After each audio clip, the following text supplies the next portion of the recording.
Nos anos 90, surgiu um sistema tático alternativo ao 4-4-2, que era um sistema muito usado na época. Com o recuo de um dos atacantes para a função de um camisa 10, que atuava por trás do centroavante, além do avanço dos pontas para se alinharem a esse meia, acabou surgindo o 4-2-3-1, um sistema tático que viria a se tornar quase que um padrão posteriormente. Nesse vídeo, a gente vai falar sobre o sistema 4-2-3-1, que é um dos sistemas mais famosos e usados no futebol atual. Esse é um dos sistemas mais equilibrados do ponto de vista da relação vertical-horizontal. Verticalmente, nós temos 4 linhas, mas horizontalmente, a gente continua bem preenchido. Muitas vezes, defensivamente, o 4-2-3-1 pode variar para o 4-4-2 ou para o 4-4-1-1, quando o time está defendendo no bloco médio ou baixo. Mas o grande trunfo desse sistema é quando ele é usado durante o bloco alto. Imagina que a gente está sendo representado pelo time vermelho, a gente está posicionado no 4-2-3-1 e estamos pressionando o time azul no bloco alto, enquanto o mesmo time azul se posiciona no 4-3-3. Imagina que nós subimos o bloco e uma das primeiras vantagens que o sistema 4-2-3-1 tem é esse intercalamento das linhas. O que a gente quer dizer com isso? Por exemplo, a gente tem aqui um jogador na primeira linha, 3 atuando por trás dele e intercalando os 3, a gente tem os 2 volantes. Isso faz com que a gente crie essas diagonais, tanto de um lado quanto do outro, podendo favorecer o fechamento das linhas de passe do adversário. Então pensa o seguinte, imagina que o time azul vai sair com a bola para um dos lados e com isso podemos facilmente encaixar o nosso 4-2-3-1 na saída de bola do oponente, principalmente quando o adversário sai com 4 jogadores. Por exemplo, é possível que o volante adversário baixe um pouco para criar linhas de passe e o time azul criaria uma espécie de losango, que facilitaria muito o avanço da bola. Porém, nessa estrutura, nós também poderíamos encaixar rapidamente, fazendo o centroavante pressionar o zagueiro, ao mesmo tempo que fecha a linha de passe para o companheiro de zaga, o ponta ficaria mais próximo ao lateral, o volante marcaria o meio-campista e o meia naturalmente se encaixaria no volante. Enquanto isso, nosso ponta do lado oposto também poderia fechar um pouco mais para dentro, para dar uma compactação, assim como o outro volante também poderia ficar atento caso a bola fosse lançada para o meio-campista do lado oposto ou até para o lateral, aproveitando o tempo da viagem da bola para bascular e fechar os espaços por lá também.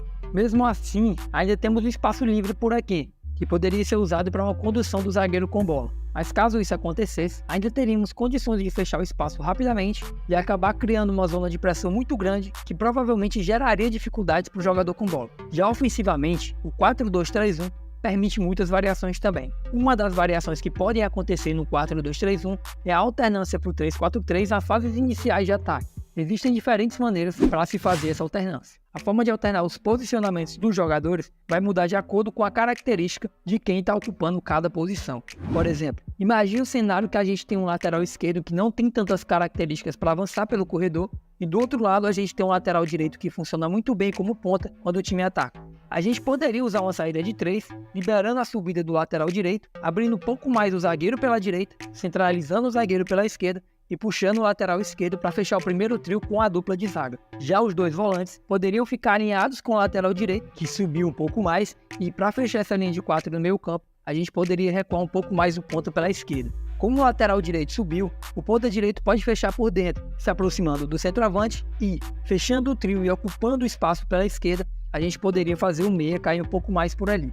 Em fases mais avançadas de ataque, esse 3-4-3 poderia virar um 3-2-5, avançando o lateral pela direita e o ponta pela esquerda, fazendo eles darem mais amplitude.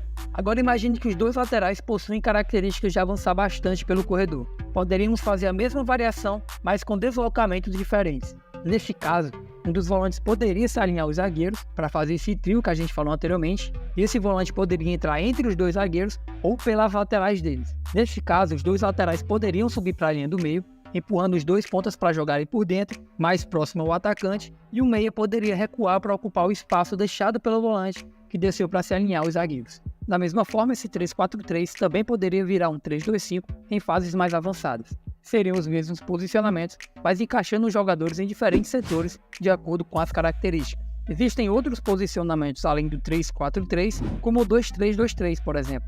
Imagine o mesmo cenário do lateral direito muito ofensivo e do lateral esquerdo mais construtor. Mas dessa vez, a gente vai entrar no 2-3-2-3.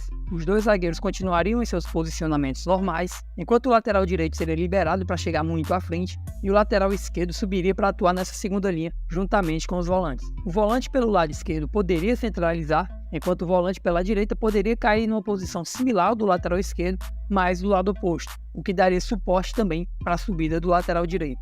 Como o lateral direito subiu para as zonas ofensivas, o ponta direito seria liberado para jogar por dentro, próximo ao meio, que seria levemente deslocado para o lado esquerdo. Enquanto isso, o ponta esquerdo permaneceria bem aberto, dando amplitude lá pelo lado esquerdo, da mesma forma que o lateral faria pela direita. Enquanto isso, o centroavante poderia permanecer centralizado. É claro, em fases mais avançadas de ataque, esse modelo poderia variar para um 2-3-5. Variações como essas são possíveis com outros sistemas e nós mostramos isso também com um sistema que é semelhante ao 4-2-3-1 em alguns aspectos, que é o sistema 4-4-2. Está aparecendo aí na tela um vídeo onde a gente fala mais detalhadamente sobre o 4-4-2.